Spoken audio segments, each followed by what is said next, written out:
All right, this is a Fox News alert. We have breaking news for you.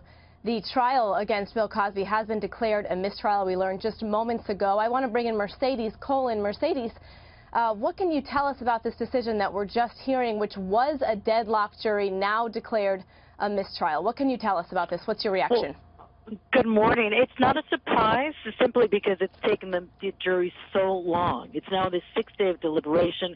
There had been multiple attempts by the defense to get a mistrial declared. The judge tried all he could, made the final attempt by reading what's called the Spencer rulings, asking them to go back in, deliberate again, come to a determination, and the jury just simply couldn't do it.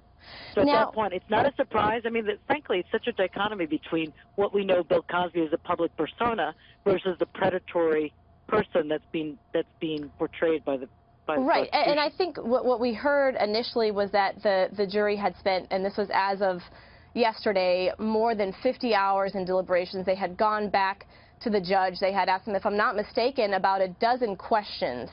So in that time, can you sort of walk us through that process when they go back to the judge? They ask him those questions. You know, I know you don't have a crystal ball, but at that point, you know, what can you learn from what's going on behind the scenes there? Well, that's a great question. As a defense attorney, well, the minute there are readbacks, you know immediately that there are holdouts amongst the jurors, and that's what was happening. There was a group of jurors, either whether it was for conviction or for exoneration, that they're trying to convince the side. Usually it's usually it's a handful of folks, less than the majority, that have to be convinced to go on the one side that the majority's on. And those readbacks do exactly that, and they kept pinpointing the testimony that they were asking for was testimony about the relationship that Bill Cosby had with the purported victim, what had been said, what he declared that under oath in his deposition. So those readbacks were all really focusing on whether or not there had been consent, whether or not Bill Cosby was the predator that the prosecution would want the jury to believe.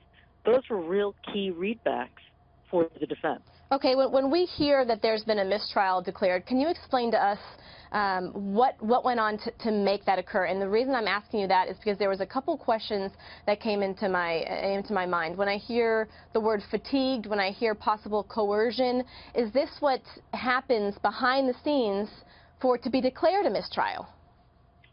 It can be declared. I mean, there are jurors that said that it didn't matter how long they deliberate, they could not, under any circumstances, come to a unified voice and come to the conclusion in majority, not a majority, but unanimously.